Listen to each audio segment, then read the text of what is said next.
I went back and forth whether or not I should post this video up, or video commentary, I should say, because this video doesn't make our women look too good. Now, let me explain this.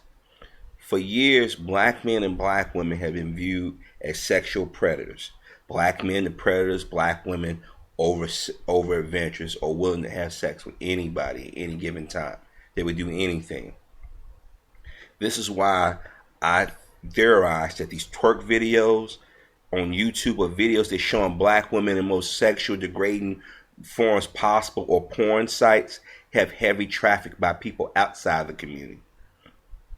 But you would think, with that painful history on both sides, that we as black people would not engage in lying and falsely accusing each other of crimes, or doing things that they didn't do, or saying things they didn't say. Now, for me, I know what it's like every day when I walk out my front door as a black man, how we're judged. And in any given moment, somebody can say that we did something we didn't do, or somebody can shoot us down because they thought we was going to do something. And this story right here, the reason why I say it doesn't paint our women in a good light, because some of our women in the community have been caught within the last 5 years of charging black men with crimes they didn't commit. Now this hasn't been a new phenomenon, because there are people out there who, no matter what the ethnicity, charge or falsely accuse people of crimes.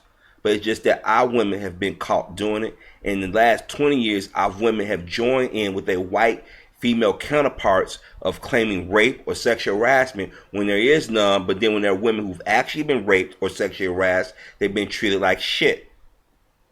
This is why you guys have heard me mention in videos about the woman that was raped by Dominique Strauss-Kahn. I can't remember the sister's name, and please forgive me, but she was the maid that went to the hotel room, and Dominique Strauss-Kahn, he basically forced himself on her. But because of his power and money, and because she was an immigrant and she lied to come into the country, they said she must be lying about rape. I don't know how you jump from lying to get in the country to she lying about being raped. Now, she even went forward and exposed herself, risking ridicule. So when you hear stories about this, the first thing people are going to say, hey, the Duke Lacrosse woman, the woman that was accused Dominique Strauss-Kahn of rape, or whether, these are cases that people, high profile cases where people have questioned whether or not these women are actually doing these crimes. But notice the difference is, when these sisters have accused white men, the media reaction is different. But if these sisters accuse a black man, they're believed. And I've told y'all this before, divide and conquer. Nobody wants to see a black man and black woman live happily ever after or build anything. They want to keep the thuggish criminal element men out in society, and they want to keep the hood rat baby mama woman out in society. So those women who have any class, if they see a guy dressed a certain way or talk to somebody, they assume that he might be that thuggish element. So what does she do? She decide that she's either going to date outside the community, or she might mess with men altogether. And so the brothers who got any class going for them, they're going to avoid women like that, like a heart attack if they can. So they start to date outside the community. And this one, you have this further divide between black men and black women, because there are a group of men and women in our community who don't get it, seem to get that we're doing the work for the enemy. But when you see a sister accusing young black men or men of crimes they commit, especially sexual crimes, it says something about that group of women. And unfortunately, that small group of women have become the face and the voice of the black woman in the black community. I posted a video about a teacher having sex with a 17-year-old student. I posted a video about a 20-year-old woman having sex with her boyfriend's 7-year-old child. Now, believe me, I wrestle whether or not to show or put those commentaries out, but I cannot be a hypocrite and try to sugarcoat the things that go in our community. This is why the other day when I did that video catching that sister harassing me after all the crap she said about me, the video saying about me, and y'all finally saw it. Whether we want to admit it or not, that type of element exists within our community. But this time, it's not going to be about me criticizing black men. I can do other videos about this, but this is about me calling out those sisters in our community. And I'm going to tell you, the sisters that got a head on their shoulders, y'all got to help call this shit out. Because this is getting ridiculous, okay?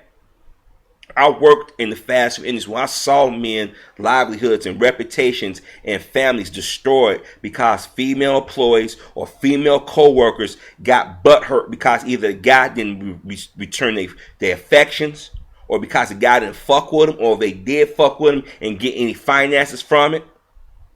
They yelled rape or sexual harassment. This shit has been going on way too long. The most famous have been the Mike Tyson thing, the Kobe Bryant, and a few others. I'm going to read this story to you, and I'm going to play the video accompanying to it. And I want to get your opinion, YouTubers. Teen NFL dreams squashed by a fake rape claim. Woman confesses 10 years later. Long Beach, California, the kidnap rape conviction of a once promising prep football star was dismissed Thursday following recantation by his accuser. Brian Banks collapsed in sobs on the counsel's table during a court hearing where a prosecutor quickly conceded that the decade-old case and moved for the dismissal. In the summer of 2002, Banks' future looked bright. He was a 17-year-old high school football star being heavily recruited by a number of colleges. But in a single day, that changed with the accusations of kidnap and rape by a female student. He maintained there was no rape and their sexual contact was consensual, but his lawyer urged him to plead no contest rather than risk a sentence of 41 years to life in prison if convicted. He followed the advice and went to prison for 6 years, shattering his dreams for gridiron glory. In a strange turn of events, the woman who accused him a decade ago friended him on Facebook when he got out of prison. Juanita Gibson explained she wanted to let bygones be bygones. According to documents in the case, she met with Banks and said she had lied.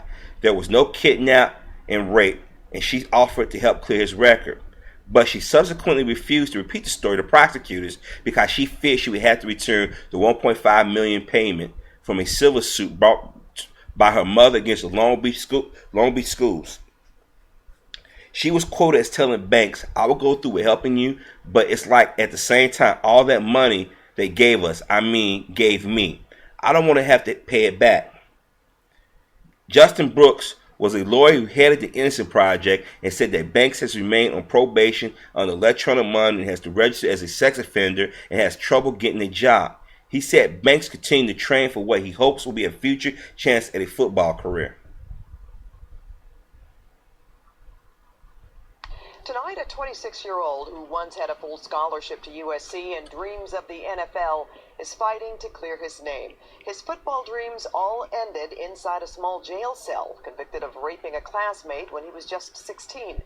Tonight, CBS 2's Randy Page reveals disturbing new evidence, which has some legal experts wondering if the rape ever happened at all.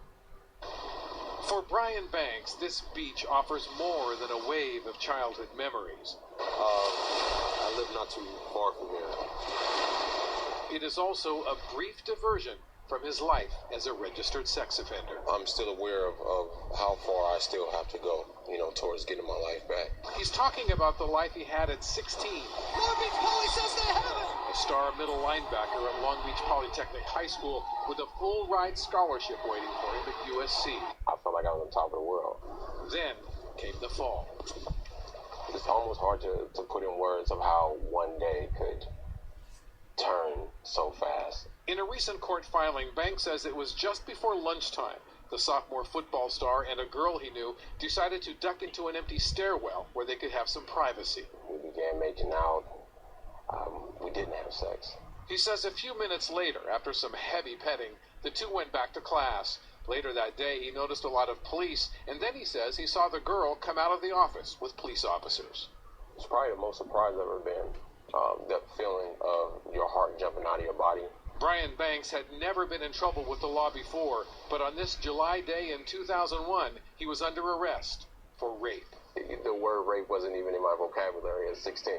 The DA offered him a deal.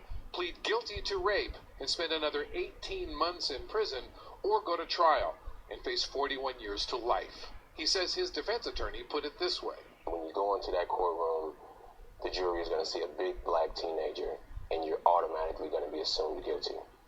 Those are her exact words. The terrified teen wanted to speak to his mother. He was told, no time. You've got 10 minutes to decide. I sat there, and I cried, and I asked questions, and I asked why, and I cried, and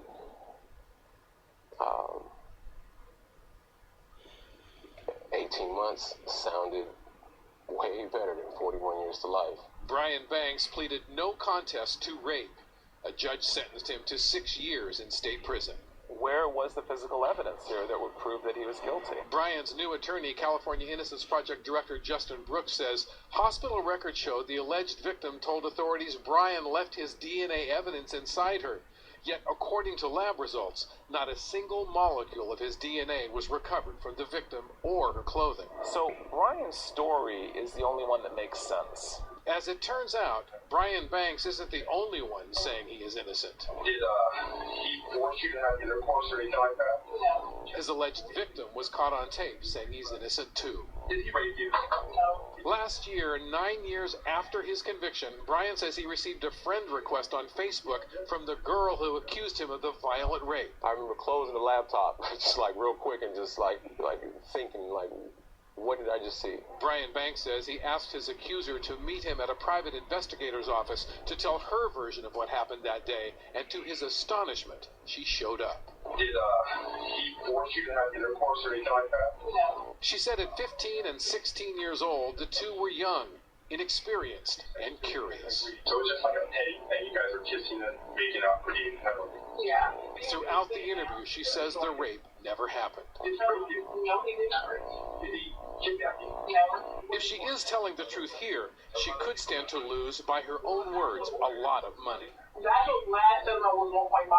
She's talking about the $1.5 million she says the Long Beach Unified School District paid after her mother sued the district for lack of security at the time of the alleged rape. I mean, I would go through with helping you, but it's like at the same time, all that money they gave me, I don't want to have to pay it back all that, because that will take a long time. We were unable to locate the whereabouts of Brian Banks' accuser. Randy Page with CBS 2 News. Anybody home? But we did track her down by telephone, and she told us she was raped, and that she lied in this interview because she claims Brian Banks offered her a $10,000 bribe. Banks says this latest accusation doesn't make sense, that he has $1 and some change left to his name. The video is disgusting. It gives you goosebumps to see someone who took someone's life over a lie. The district attorney's office is declining an on-camera interview, saying its policy is to not make any comments on cases that are under review. But a former deputy district attorney is willing to offer his assessment of the case against Brian Banks. I wouldn't have filed a charge. I would have rejected it. Steve Meister is a former LA County sex crimes prosecutor who worked in the same office that prosecuted Brian Banks. To me, it goes back to the DNA evidence and her inconsistent statements about what happened. DA never should have filed this case, and they should drop it now. For Brian Banks, life as a sex offender is like living in a cell made of glass. You can see the world outside, but it's always just out of reach. The idea that people see me as something that I'm not, you know?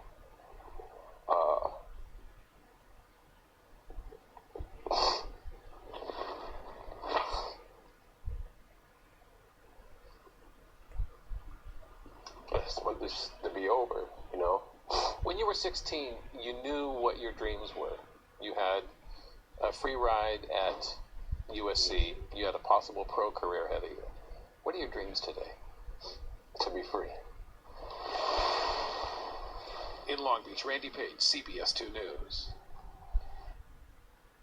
Now, don't this piss you off? Don't this make you angry that there are people out here that are willing to go to the lengths of lying on somebody because out of jealousy or just because they're no fucking good. But this doesn't benefit our sisters one bit, because there is a small group of sisters out here that like to keep shit going and lie. Now, this is not a video blasting black women. This is video blasting those sluts, hood rats, trifling whores that think they want to get a quick paycheck. Now, I'm going to tell you something. You have to ask yourself, why did she lie? Was she pissed off that he got a scholarship? Did somebody pay off? Did somebody promise her? Or she was just hateful? Now, that can be all the above. And I'm going to be honest with you. Seeing what I've seen throughout my my teenage years into my adulthood, and seeing some of the crap that goes on out here on YouTube with people lying, the male bashing, the woman bashing. You can't tell me that there's an element of people in our community who will go to great lengths to stop a human being or discredit a human being. Now, by no means am I comparing the things that was going on YouTube to what's happening, but that's how shit starts. We got to be honest. There's a group of people in our community that got hate in their hearts. See, we always talk about what people outside the community are doing, but look what we're doing on the inside. I mean, this young brother was accused of something he didn't do, and the bitch admitted that she lied. But now she's thinking about her ass because she don't want to have to pay the money back. Now, I want to say to the sisters, I know black women just don't do this. There are white women in the media the last decade or so, or 15 years, have quickly blamed black men of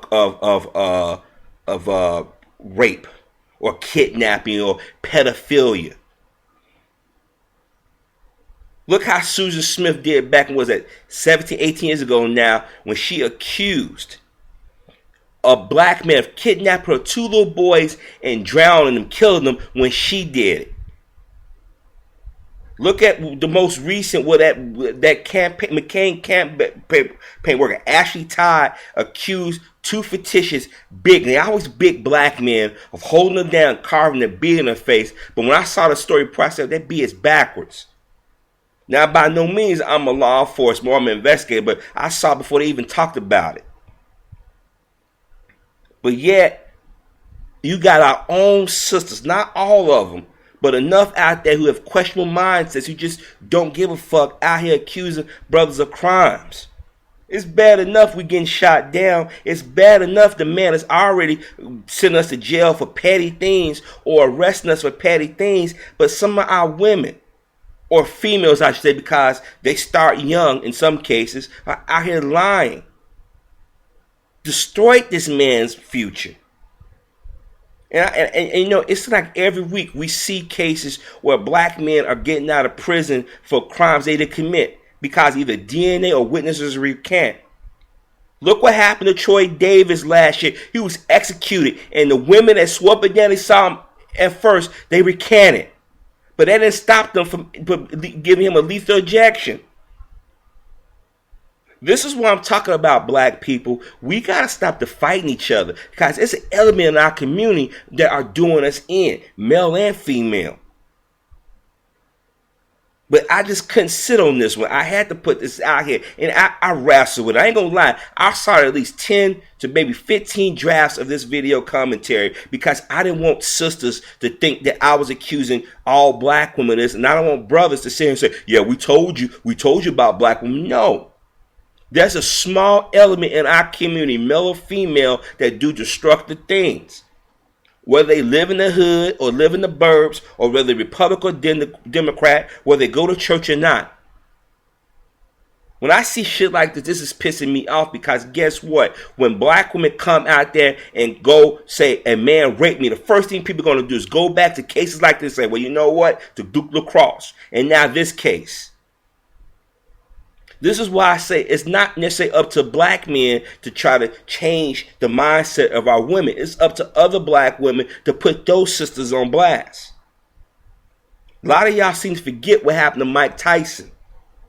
He went to judge that beauty pageant, and Desiree Washington said that he raped her when she went to his hotel room at 11 o'clock, 12 o'clock at night. Any adult, any 12-year-old, I was in high school, freshman in high school, I believe, knew that if a woman calls a man or a man calls a woman after 10 o'clock, that's a booty call. Okay? He had witnesses, former boyfriends, white guys saying that she was treacherous. She was a known liar. But because they had the trial in Indianapolis, Indiana, we all knew the fix was in for Brother Mike, and he haven't been the same since. Let me go back to the white women, because I ain't letting them off because they the ones who perpetuate this shit. Emmett Till was murdered, mutilated, because a white woman said he made a pass at her. Now, I find that hard to believe. Even though he was from Chicago, 1955, even people in Chicago knew better. And his cousins kept pushing that story. He whistled. His mother said he had a stuttering problem, and he tried to get words out. It came out a whistle sound. And because white women think that black men want them, she overreacted, and they went and got a 14-year-old baby out of his bed in the middle of the night in his uncle's house and took him to a barn and beat the crap out of him. And because he wasn't going to stand down, they got indignant and they shot him through the eye, tied a cotton gin fan and threw him in the Tallahatchie River. Towns were burnt down because of a white woman's claim of racism, rape or sexual harassment by black men. Some of y'all have not seen the photos of black men being hung or bodies being burnt or genitals being cut off their bodies. But when you got a group of sisters out here lying on brothers, y'all doing the very same thing those white women that y'all criticize about. Now, as I said again, this is not all black women doing this. And I want sisters to understand that. I would never, ever put all black women in this category. But when you see and hear stories like this, you get a mindset from certain black men saying, see, I told you about black women. This is why I'm asking you as black women, when y'all come out here on YouTube and see videos where sisters are making generalizations or saying something that you haven't seen or heard, don't bite. Think about all the women who have been raped who've never gotten justice. Think about that maid last year was raped and she didn't get justice. They're going to hold this shit over our head. It's bad enough that black men are getting accused of shit they didn't do. But when you get somebody doing something like this, that's wrong. And the bitch admitted that she lied. This is a problem. A major problem. And this is more rampant than you think. As I said before, I worked in the fast food industry. If you know you don't see a lot of guys in the industry anymore, it's because of sexual harassment and things like this. I've seen men marriages break up because a co-worker or a crew member lied. In the military, this shit happens. At white-collar jobs, at factories. This shit is nothing to play with. Once you get accused of murder or some type of sexual crime, you're done. And he might as well be like he's in jail, because when you register, you ain't nobody gonna hire you. You can't live in, if you live in the burbs and you live around any school, you fucked. You can't even live in the community.